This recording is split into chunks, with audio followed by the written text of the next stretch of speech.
مشرق وسطی کی صورتحال سے متعلق، اور پروگرام میں ہماری کوشش بھی یہی ہوتی ہے کہ سب سے پہلے مشرق وسطی کی صورتحال سے متعلق آپ کو آگاہ کریں۔ تو 2 ہفتوں میں ایران کے خلاف مکمل فتح کا اعلان متوقع ہے۔ یہ میں نہیں کہہ رہا، یہ کوئی اور نہیں کہہ رہا، بلکہ یہ امریکی صدر ڈونلڈ ٹرمپ کہہ رہے ہیں کہ معاہدے کے بعد تیل کی قیمتیں تیزی سے نیچے آ جائیں گی۔ امریکی صدر ڈونلڈ ٹرمپ کو یہ امید ہو چلی ہے۔ وہ کہتے ہیں کہ ایران جوہری ہتھیار حاصل نہ کرنے سے متعلق بڑی رعایتیں دینے پر آمادہ ہو چکا ہے۔ وہ بہت اچھا معاہدہ کرنا چاہتا ہے۔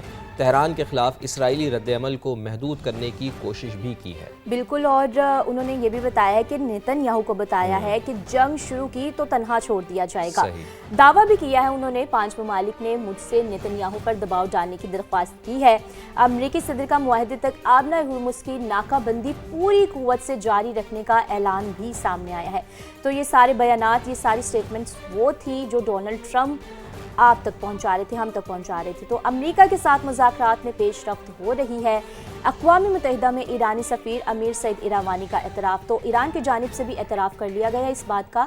بتایا گیا ہے کہ پاکستان کے ذریعے مذاکرات جاری ہیں، اب بھی حتمی ڈرافٹ تیار نہیں ہوا ہے۔ تو پاکستان ثالثی کا کردار ابھی تک ادا کر رہا ہے، بہت اچھے طریقے سے بالکل، اور وہ یہ کہہ رہے ہیں کہ تاہم فریقین بات چیت کے عمل کو آگے بڑھا رہے ہیں۔ گو کہ ایرانی موقف یہ ہے کہ ابھی تک اسٹل مذاکرات ہو رہے ہیں اور کوئی حتمی معاہدہ نہیں ہو رہا ہے، لیکن یہ انہوں نے کنفرم کر دیا ہے کہ ثالثی پاکستان کے ذریعے ہی ہو رہی ہے، کسی اور ملک کے ذریعے نہیں ہو رہی ہے۔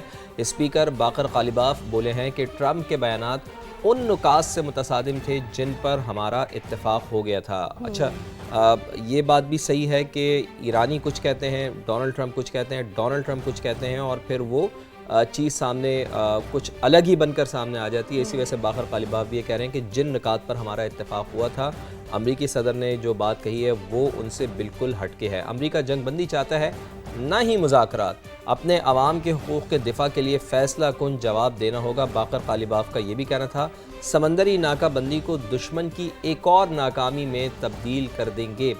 باقر غالباف یہ کہہ رہے ہیں چونکہ بلاکٹ کیا ہوا ہے امریکہ نے، تو انہوں نے یہ کہا ہے کہ امریکہ نے جو بلاکٹ کیا ہوا ہے وہ دشمن کی ناکامی کو ہم اس میں تبدیل کر دیں گے۔ یہ تو باقر غالباف کا موقف تھا۔ اس کے ساتھ ساتھ لبنان کے صدر کی اسرائیلی حکومت اور عوام کو مذاکرات کی دعوت بھی سامنے آئی ہے۔ انہوں نے کہا ہے کہ عسکری حل اسرائیلی عوام کو کبھی تحفظ اور سلامتی نہیں دے سکتا۔ بالکل، اور انہوں نے یہ بھی کہا ہے کہ ہم بات چیت کے لیے تیار ہیں، اگر اسرائیل والے بھی تیار ہیں تو آئے بیٹھے اور بات کریں، ہمیں دشمنی کو ہمیشہ کے لیے ختم کرنا ہوگا۔ دیکھیں نا کتنی اچھی سوچ ہے، کتنی مثبت سوچ ہے، اور ہونا بھی ایسے چاہیے کہ دشمنی سے کچھ بھی نہیں بنتا، قومیں برباد ہوتی ہیں، عوام برباد ہوتی ہے، کسی کا کچھ بھی نہیں بنتا، صرف اور صرف تباہی ہوتی ہے۔ تو ہمیں مل بیٹھ کر بات بھی کرنی چاہیے تاکہ امن پیدا ہو۔ تو آپ کو یہ بھی بتا دیتے ہیں کہ افغان سرزمین دہشت گرد تنظیموں کے لیے محفوظ پناہ گاہ، حالیہ حملوں میں غیر معمولی اضافہ عالمی امن کے لیے خطرہ ہے۔ اقوام متحدہ میں پاکستان کے مستقل مندوب عاصم افتخار نے خبردار کر دیا ہے، کہا ہے کہ پاکستان میں دہشت گردی کی کارروائیوں میں افغان شہریوں کے ملوث ہونے کے شواہد موجود ہیں۔ اور ہمیشہ سے ہم نے یہ دیکھا ہے کہ پاکستان میں دہشت گردی ہوتی ہے تو وہ کہیں اور سے نہیں بلکہ ہمارے پڑوسی ملک افغانستان سے ہوتی ہے۔ افغانستان سے فتنہ الخوارج اور فتنہ الہندوستان کے دہشت گرد پاکستان میں داخل ہوتے ہیں اور دہشت گردانہ کارروائیاں کرتے ہیں۔ یہی وجہ ہے کہ اقوام متحدہ میں یہ بڑا اہم ایشو ہے۔ پاکستان کے مستقل مندوب عاصم افتخار صاحب نے یہ مسئلہ اقوام متحدہ میں اقوام عالم کے سامنے رکھا ہے۔ دہشت گرد گروہ غیر ملکی افواج کا چھوڑا ہوا اربوں ڈالرز کا جدید اسلحہ استعمال کر رہے ہیں اور وہ پاکستان کے خلاف استعمال کر رہے ہیں۔ خود مختاری، علاقائی سالمیت اور قومی سلامتی کے لیے ہم اپنا دفاع کریں گے، اور پاکستان اپنے ایک ایک شہری کی جو حفاظت ہے اس کو یقینی بنا رہا ہے، اور پاکستان کی جانب سے ہمیشہ سے یہی کوشش ہے کہ دہشت گردوں کو نکیل ڈالی جائے،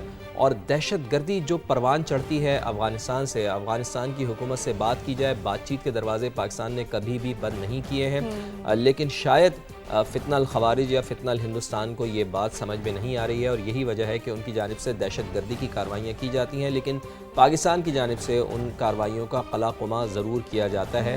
لیکن دیکھنا یہ ہوگا، ظاہر ہے ہم نے اپنا موقف اقوام عالم کے سامنے رکھنا ہے، اور پاکستان کے مستقل مندوب عاصم افتخار صاحب نے یہی بات اقوام عالم کے سامنے رکھی ہے، اور ہمیشہ سے اقوام عالم کی جانب سے بھی پاکستان کے حوالے سے یہی کہا جاتا ہے کہ پاکستان نے تو ہمیشہ سے امن کا کردار ادا کیا، لیکن بدقسمتی یہ ہے کہ افغانستان کی جانب سے ہمیشہ سے ہی اس امن کو سبوتاج کرنے کی کوشش کی جاتی ہے۔ اور اسی سے جڑی ایک اور بھی خبر ہے ہمارے پاس، وہ کراچی سے ہے، جہاں افغان باشندوں کے پاکستانی پاسپورٹ بنانے والا ایک بڑا نیٹ ورک بے نقاب ہوا ہے۔ FIA-CTW نے کامیاب کارروائی کرتے ہوئے شارع فیصل عوامی مرکز کے قریب پاسپورٹ آفس پر چھاپا مارا ہے اور اسسٹنٹ ڈائریکٹر پاسپورٹ آفس کو حراست میں بھی لے لیا گیا۔ کیتھرین، ایک بڑی کارروائی بالکل، اور کارروائی کے دوران ریکارڈ کی جانچ پڑتال بھی کی گئی ہے۔ 70 سے زائد مشتبہ غیر ملکی افراد کے پاسپورٹ بنانے کی دستاویزات بھی قبضے میں لے لی گئی ہیں۔ تو کارروائی کا یہ سارا وہ سینیریو تھا، وہ ساری قانونی کارروائی جس طرح سے عمل میں آئی اور پھر آگے بڑھی، اور قانون کے جو بھی پرسپیکٹو تھے وہ سب ہم نے آپ کے ساتھ شیئر کیے۔ خیر، آپ کو یہ بھی بتا دیتے ہیں کہ غیر ملکی ملازمین کو جاری H-1B ویزا سے متعلق ٹرمپ کی پالیسی مسترد کر دی گئی ہے۔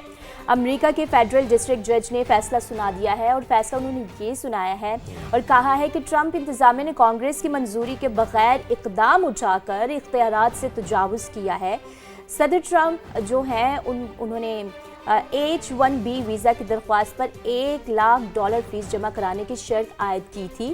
کیلیفورنیا سمیت امریکہ کی 20 ریاستوں نے ستمبر میں صدر کے اقدام کو چیلنج کیا تھا، جس پر ان کا جو عدالتی فیصلہ ہے وہ بھی سامنے آ چکا ہے۔ بالکل، یہ بڑا اہم ویزا ہے H-1B ویزا۔ اس سے متعلق ڈونلڈ ٹرمپ کی جانب سے یہ کہا گیا تھا کہ اب جسے بھی امریکہ آنا ہے تو اس کو ایک بڑی بھاری رقم ادا کرنی ہوگی اور وہ فیس کی مد میں ہوگی۔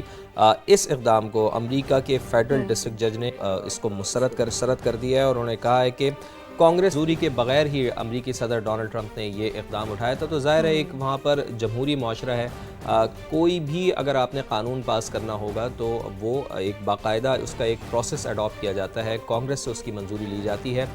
اسی وجہ سے امریکی صدر کا یہ اقدام ذاتی نوعیت کا اقدام تھا، جسے امریکہ کی فیڈرل کورٹ نے مسترد بھی کر دیا۔ تو بہت سے اہم معاملات ہیں ابھی ہمارے پاس جو آپ کو ہمیں بتانے ہیں، تو آپ نے کہیں نہیں جانا، آپ نے دیکھتے رہنا ہے خبر وہی انداز نیا۔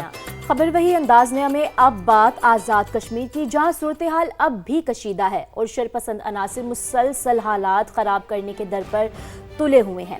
لیکن شاباش ہے قانون نافذ کرنے والے اداروں کو، جو انتہائی پیشہ ورانہ مہارت اور بڑے صبر و تحمل سے معاملات کو کنٹرول کرنے میں اپنے فرائض انجام دے رہے ہیں۔ کالعدم جوائنٹ عوامی ایکشن کمیٹی کے مرکزی رہنماؤں کی آڈیو کال بھی سامنے آ گئی ہے۔ بالکل، آڈیو کال میں واضح طور پر شوکت نواز میر کو سنا جا سکتا ہے، جس میں وہ کہہ رہے ہیں کہ اگر بڑے پیمانے پر تشدد نہ ہوا تو مظفر آباد اور میر پور میں کچھ نہیں ہم کر پائیں گے۔ منصوبے پر عمل درآمد کے لیے فورسز کی تعداد کا جائزہ لے کر فیصلہ کیا جائے۔ آڈیو سے ناظرین یہ بھی واضح ہو گیا ہے کہ کالعدم جوائنٹ ایکشن کمیٹی کا مقصد پرتشدد حملہ کر کے مذموم مقاصد حاصل کرنا ہے۔ حملے اور لاشیں گرانے کی پیش گوئی بھی منصوبہ بندی بھی کی جا رہی تھی۔